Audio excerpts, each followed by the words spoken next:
ये वो साइट है जहां पर वो कार ब्लास्ट हुआ था कि 10 लोगों की जान चली गई। अभी भी 20 लोग जो हैं जिंदगी की जंग लड़ रहे हैं। तो शाहीन के साथ साथ उसका जो भाई परवेज अंसारी है उसको भी लखनऊ से गिरफ्तार किया था पुलिस ने। उन्होंने कहा तलाक के बाद 12 साल से उसका कोई संपर्क नहीं है, लेकिन उसने ये बताया कि 2006 में शादी हुई थी और 2013 में आपसी सहमति से तलाक हो गया था। तीनों का जो प्रोफेशनल कनेक्शन है वो जांच में बेहद कारगर सिद्ध हुआ है जांच एजेंसियों के।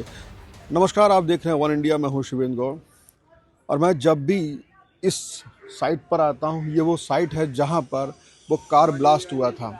इतना धमाका था उसका, इतना बड़ा धमाका था, इतना खतरनाक था कि 10 लोगों की जान चली गई। अभी भी 20 लोग जो हैं जिंदगी की जंग लड़ रहे हैं। पूरे देश में इसको लेकर दहशत हो गई। जांच एजेंसियां अपना काम करने लगीं, लेकिन जांच में एक के बाद एक नई चीज़ सामने आती रहती है। आज फिर एक चीज़ आई है सामने कि डॉक्टर शाहीन कौन है, इसके बारे में थोड़ा आपको बताना चाहूँगा। डॉक्टर शाहीन के साथ साथ उसका जो भाई परवेज अंसारी है उसको भी लखनऊ से गिरफ्तार किया था पुलिस ने। तो जम्मू कश्मीर की जो पुलिस थी उसने हिरासत में लिया था। दोनों से पूछताछ जो है जारी है। इसमें जो बड़ी चीज़ निकल के आई वो है क्या, दिल्ली ब्लास्ट केस जो है, इसकी जो आरोपी डॉक्टर है डॉक्टर शाहीन, इसका जो पूर्व पति आया है सामने, उसने एक बयान दिया है। डॉक्टर जाफ़र हयात है, उन्होंने कहा तलाक के बाद 12 साल से उसका कोई संपर्क नहीं है, लेकिन उसने ये बताया कि 2006 में शादी हुई थी और 2013 में आपसी सहमति से तलाक हो गया था।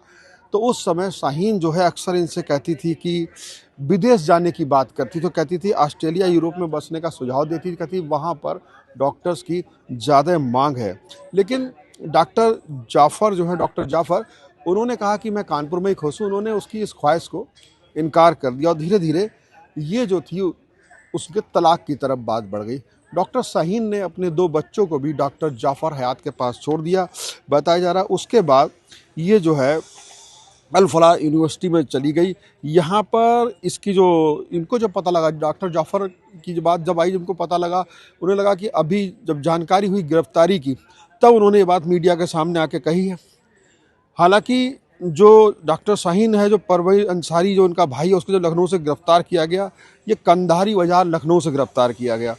अब है क्या, यहाँ पर डॉक्टर मुजम्मिल जो है और डॉक्टर उमर, ये दोनों उमर नबी के नाम से अभी तक हम बोलते रहते हैं, वो भी इसी अल फलाह यूनिवर्सिटी में। तो इनका जो तीनों का जो प्रोफेशनल कनेक्शन है वो जांच में बेहद कारगर सिद्ध हुआ है जांच एजेंसियों के। तो इसके बाद ये आ गया और सब समझ में ये आता है क्या अभी जांच इस नज़रिए पे है, क्योंकि जब ये विदेश जाने की बात करती थी और उधर जो पाकिस्तान में बैठा एक आतंकी है मोहम्मद अजहर मसूद, वो भी ये बात करता है कि कहा जा रहा है, बल्कि ये लगभग सामने आ चुकी बात कि उसने महिला आतंकी संगठन तैयार कर लिया है। और ये डॉक्टर शाहीन जो है जो विदेश जाने की बात करती थी, तो ये माना जा रहा है कहीं ये उसी का हिस्सा तो नहीं थी।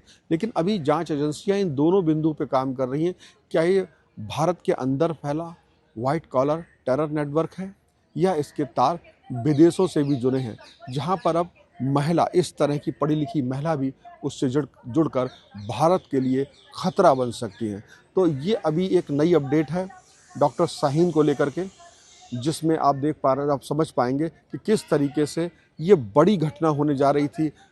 ये घटना भी बड़ी है जो हुई है, लेकिन इसका एक बहुत बड़ा स्वरूप हो सकता था, जो जांच एजेंसियों ने छापेमारी करके काफ़ी हद तक उसको बचा भी लिया है। फिलहाल जांच जारी है। कैमरे के पीछे इमरान के साथ Shivendra Gaur, one India. Subscribe to One India and never miss an update. Download the One India app now.